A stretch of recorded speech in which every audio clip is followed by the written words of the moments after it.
Hi everyone, my name is Adarsh Mishra and आप देख रहे हैं यूथ नेशन कोडर्स। आज हम लोग बात करने वाले हैं अपने placement drive MCQs in Python के पार्ट 23 के बारे में। इसमें हम लोग 20 एमसीक्यूज के बारे में एक एक करके बात करेंगे। चलिए शुरू करते हैं। सबसे पहला क्वेश्चन हमारे सामने है कि what is the output of the following.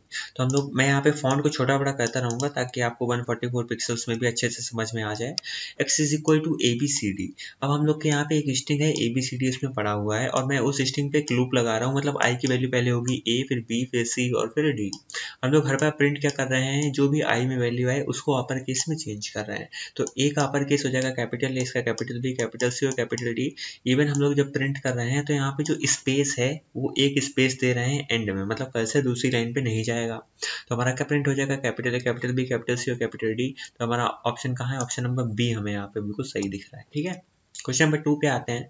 हमसे कह रहा है इसका आंसर क्या आएगा। देख लेते हैं। हमारे पास एक डी नाम की डिक्शनरी है, इसमें 0 के सामने ए पड़ा है, 1 के सामने बी पड़ा है, 2 के सामने सी पड़ा है, की वैल्यू पे पड़े हुए हैं। हमसे कह रहा है for x in D dot values. तो अब हम लोग सभी जानते हैं कि डी डॉट वैल्यूज क्या होता है।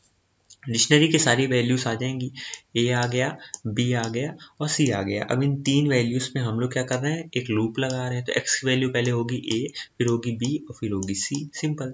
हम लोग क्या कर रहे हैं, उन्हीं वैल्यूज को यहाँ पे डायरेक्टली प्रिंट कर रहे हैं और एक स्पेस दे दे रहे हैं उनके बीच में। तो ए, बी और सी हमारा जो है बिल्कुल प्रिंट हो जाएगा। ऑप्शन नंबर बी यहाँ बिल्कुल सही है। क्वेश्चन नंबर 3 पे आते हैं। हमसे क्या कह रहे हैं, यही इसका आंसर क्या आएगा। इसको मैं पूरा यहाँ पे ब्लॉक में लेता हूँ।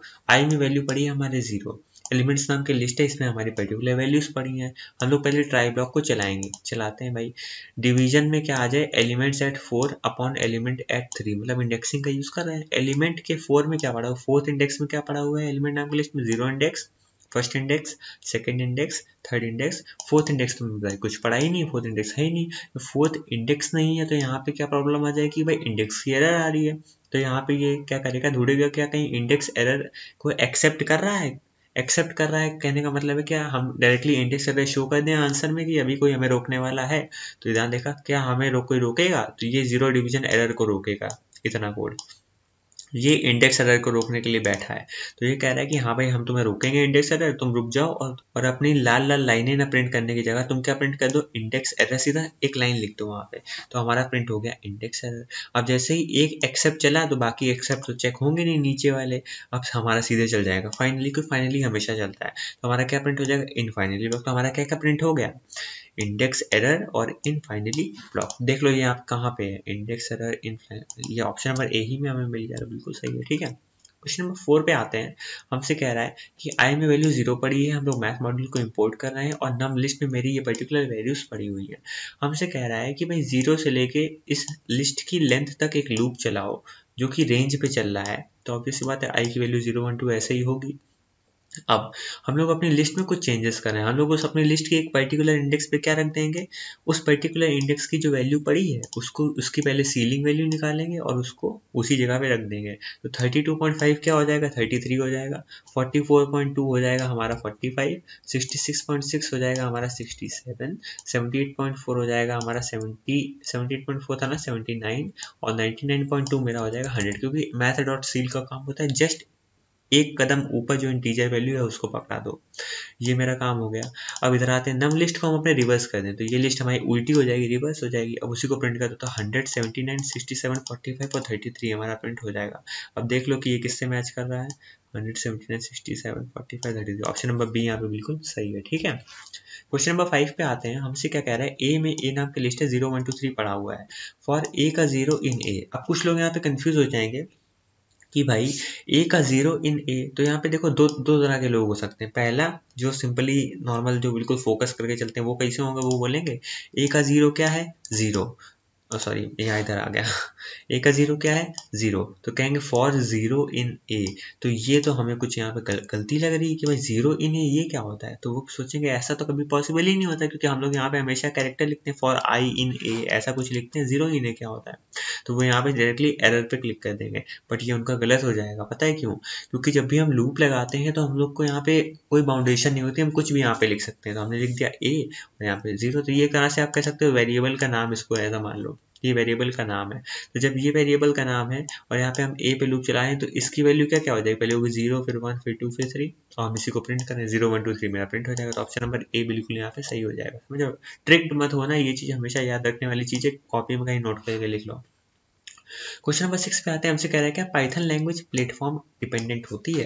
देखो पाइथन लैंग्वेज प्लेटफॉर्म डिपेंडेंट होती है नहीं, इसके पीछे अगर आपको पूरा वीडियो देखना हो तो आई बटन पे क्लिक करके वीडियो देख सकते हो।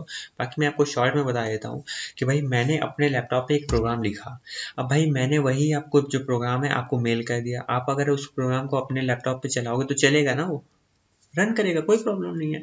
तो इसका मतलब क्या है कि हम चाहे प्लेटफॉर्म चेंज कर दें हमारा कोड रन करेगा।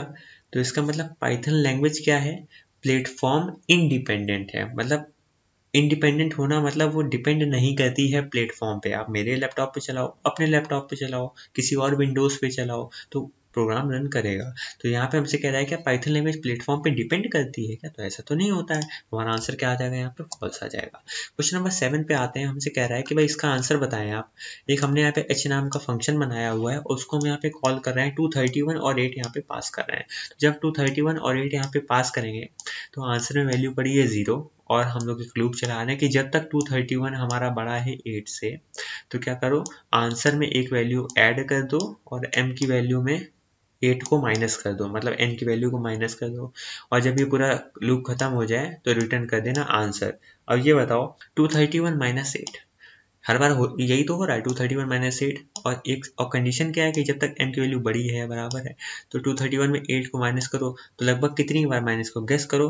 10 से 20 बार अगर करोगे तो मतलब भाई 820 का क्या होता है, 160 होता है। इसका मतलब हम लोग अगर 30 बार करेंगे तो लगभग 240 आ जाएगा।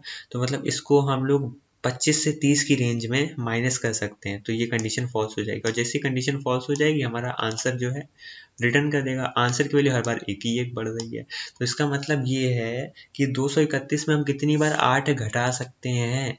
तो पॉसिबली 25 से 30 के बीच में कोई नंबर होगा जो हम कर सकते हैं। यहाँ पे ऑप्शन में क्या दे रहा है, 28, 231, 232, तो हमारा आंसर क्या हो जाएगा, 28 हो जाएगा।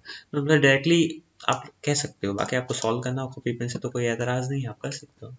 हमसे क्या कह रहा है कि भाई which of the following can help us to find the version of Python that we are currently working on. अगर हमें पता करना है कि भाई हम लोग का पाइथन में कौन सा वर्जन हम लोग यहाँ पे चला रहे हैं, तो ये कैसे पता करोगे। तो एक तरीका तो ये होता है कि हम डायरेक्टली यहाँ पे देख लें, बट हम लोग को आंसर चाहिए, तो हम लोग क्या करेंगे, इम्पोर्ट कर देंगे सिस को। सिस मॉड्यूल होता है सिस डॉट वर्जन, और जैसे ही मैं एंटर करूँगा बता देगा 3.8.2, मतलब जो ऊपर लाइन है इसको उठा कर डायरेक्टली हमें दे देगा, सिंपल। तो हमने क्या लिखा, सिस डॉट वर्जन लिखा। क्वेश्चन नंबर 9 पे आते हैं, कह रहे आउटपुट जो फंक्शन का होगा, जो हम लोग लेन एबीसी निकाल रहे हैं और sys dot get size of ABC निकाल रहे हैं, क्या सेम आएगा क्या आंसर। लेन ऑफ समथिंग मतलब ये क्या करता है, लेंथ काउंट करता है, हमें वो आंसर देता है। और sys dot get size of ये क्या करता है, ये साइज पता करता है कि भाई कितनी बाइट एक पर्टिकुलर मेरा ऑब्जेक्ट ले रहा है मेमोरी में स्टोर होने में। तो भाई दोनों चीज़ों में फ़र्क है कि एक ऑब्जेक्ट कितना मेमोरी ले रहा है और उसकी लेंथ क्या, दोनों में फ़र्क है। तो हमसे कह रहे हैं क्या इन दोनों फंक्शन का आंसर जो है वो क्या सेम आता है, तो कभी नहीं आता है, ऐसा तो बिल्कुल पॉसिबल नहीं है। क्वेश्चन नंबर 10 पे आते हैं, हमसे कह रहे हैं इसका आंसर क्या होगा इस कोड का अगर हम इसको विंडोज में चला रहे हैं। देख लेते हैं कोड क्या है। इंपोर्ट करा मैंने सिस डॉट प्लेटफॉर्म जो है हमेशा रिटर्न करता है कि भाई आप कौन से, कह सकते हो कि आप कौन से प्लेटफॉर्म में काम कर रहे हो। जैसे कि अगर मैं आपसे बोलूँ यहाँ पे कि हमें अगर पता करना है कि हम कौन से प्लेटफॉर्म में काम कर रहे हैं, तो हम बोलते हैं सिस डॉट प्लेटफॉर्म, तो हमसे बता दिया विंडोज 32 में मैं भी काम कर रहा हूँ। तो वो मुझसे कह रहा है कि आप विंडोज़ में काम कर रहे हैं, तो उसके में भी सिस डॉट प्लेटफॉर्म क्या देगा, विंडोज़ 32 देगा। और विंडोज़ 32 दे रहा है वो, अब उसके बाद हम कर क्या रहे हैं कि उसके शुरुआती 2 कैरेक्टर उठा रहे हैं, तो वो WI ही होंगे। तो क्या करेगा, क्या WI is equal to WI, बिल्कुल, तो प्रिंट कर देगा हेलो, तो हमारा आंसर क्या आ जाएगा, हेलो आ जाएगा। सिंपल, समझ रहे हो, मतलब बहुत ही ईजी है, बस थोड़ी सी आप कॉन्सेप्ट दिमाग में रखते हैं। कह रहा है इसका आंसर क्या आएगा, इंपोर्ट करा sys dot stdout dot write hello word. तो जब भी हमने आपको बताया हुआ था सिस मॉड्यूल के बारे में पूरा एक्सप्लेनेशन दे चुका हूँ आपको, और आपने वीडियो में देखा हो तो आई बटन पे क्लिक करके देख लेना, उसमें मैंने इन सब के बारे में बताया हुआ, तो मैं उसको रिपीट नहीं करूंगा। आपको सिंपली मैं इतना समझा दूं कि stdout डॉट राइट ये जितने भी फंक्शन होते हैं इसके अंदर प्रिंट करने के काम आते हैं। तो हेलो वर्ड मेरा प्रिंट करना है, तो हेलो वर्ड मेरा प्रिंट हो जाएगा, सिंपल। अब ज़्यादा डेप्थ में जानना है तो वीडियो देख लो, क्योंकि फिर इसको मैं इसमें समझाने बैठ जाऊंगा तो फिर पूरा मॉड्यूल ही बताना पड़ेगा। ठीक है, import sys dot stdir dot write hello, तो ये इसका भी सेम काम होता है। आउटपुट देने वाला आउटपुट क्या देगा, हेलो देगा इस पर, क्योंकि हेलो वर्ड नहीं है, तो हेलो आ गया मेरा आंसर।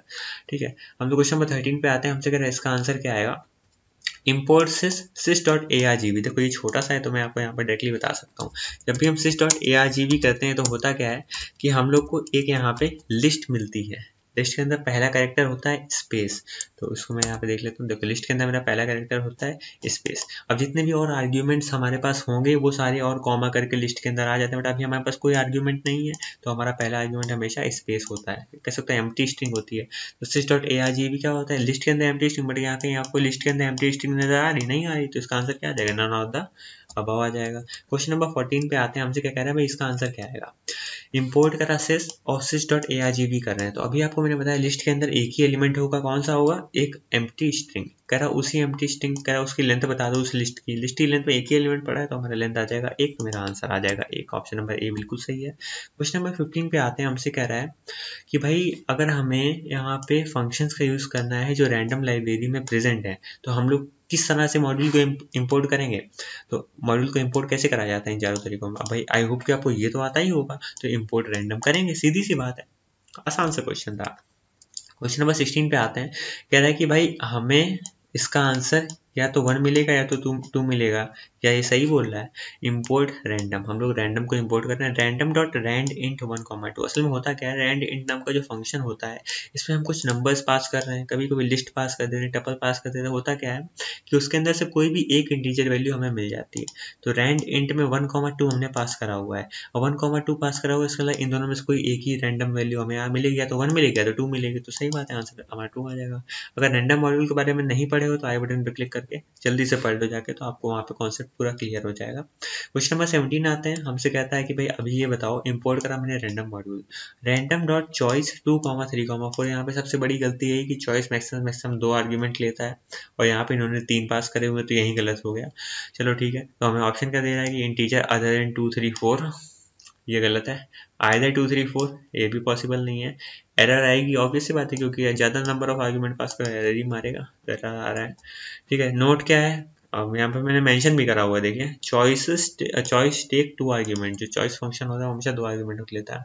जो मैंने रैंडम मॉड्यूल के बारे में बताया हुआ है ना, उसमें मैंने चॉइस फंक्शन के बारे में बताया। तो जैसे वीडियो खत्म हो तो आई बटन के ऊपर क्लिक कर देना, तो बहुत सारे जितने भी मैंने वीडियो बीच बीच में मैं आपको बता रहा हूँ कि ये देख लेना, ये देख लेना, वो सारे एक साथ आपको लिस्ट में मिल जाएंगे। क्वेश्चन नंबर 18 पे आते हैं, कह रहा है कि रैंडम को मैंने इंपोर्ट करा, रैंडम डॉट चॉइस, और इस बार चॉइस में हम लोगों ने यहाँ पे एक लिस्ट पास करी है। अब लिस्ट पास करी है तो इन तीनों में से कोई एक वैल्यू उठा लेगा रैंडमली, तो इसका आंसर क्या आएगा, या तो ये आएगा या तो ये, और या तो ये कोई भी एक आ सकता है। तो आइदर 10.4, 56.9 और 76। समझ रहे हो, इजी क्वेश्चन है। क्वेश्चन नंबर 19 क्या कह रहा है कि what will be the output of the following Python code, import random. ठीक है, मतलब सारे क्वेश्चन रैंडम के ही लगे हैं। रैंडम डॉट चॉइस, आपको चूज करना है। हमने कह दिया कि भाई सन से हमें कुछ वैल्यू चूज करनी है, बट यहाँ पे हमें सन दिया गया है अकेले, तो सन दिया गया है, तो ये स्ट्रिंग है, स्ट्रिंग में अलग अलग कैरेक्टर होते हैं, तो मतलब या तो एस आएगा या तो यू आएगा या तो एन आएगा, इनमें से कोई भी एक चॉइस कर लेगा, चूज कर लेगा। तो आइदर एस, यू और एन, हमारा यही आंसर हो जाएगा। समझ रहे हो। क्वेश्चन नंबर 20 पे आते हैं, हमसे कहते हैं स्टेट, बिहेवियर और आइडेंटिटी ये किसकी होती है। किसी भी, अगर आपने ऑब्जेक्ट ओरिएंटेड प्रोग्रामिंग मेरी प्लेलिस्ट पढ़ रखी है तो वहाँ पे मेरा वैसे पहले और दूसरे वीडियो में मैंने ये चीज़ बताई हुई है कि स्टेट, बिहेवियर और आइडेंटिटी किसकी होती है, हमेशा किसी ऑब्जेक्ट की होती है। एक ऑब्जेक्ट की अपनी खुद की आइडेंटिटी होती है। मैं कहता हूँ कि भगवान ने इंसान को बनाया, भगवान ने बहुत सारे इंसानों को बनाया, तो भगवान के पास जो एक डिज़ाइन था वो हो गई उसकी क्लास, और उसने जो उस डिज़ाइन को देख के बहुत सारे ह्यूमंस बनाए, वो सारे नए नए लोग जो हैं वो क्या हो गए, ऑब्जेक्ट। अब हर एक ऑब्जेक्ट की अपनी अलग आइडेंटिटी है, तो वहीं से पता चल गया कि भाई आइडेंटिटी किसकी होती है, ऑब्जेक्ट की होती है, इसका मतलब आंसर ऑब्जेक्ट आ रहा है। ऑप्शन नंबर ए यहाँ पे बिल्कुल सही हो गया। समझ रहे हो, काफ़ी ईजी क्वेश्चन थे, 20 के 20 हम लोगों ने कंप्लीट कर लिया। तो इसी तरह से हमारा प्लेसमेंट MCQs के पार्ट 23 कंप्लीट होता है। कुछ अगर ऐसा हो जो ना समझ में आया हो तो बता जरूर देना, तो मैं आपको तुरंत यहाँ पे क्लियर कर दूंगा। और इवन अगर कुछ रेफरेंस देना होगा तो वो मैं लिंक भी आपको तुरंत प्रोवाइड कर दूंगा, तो बिल्कुल भी हिचकिचाना मत पूछने में, ठीक है।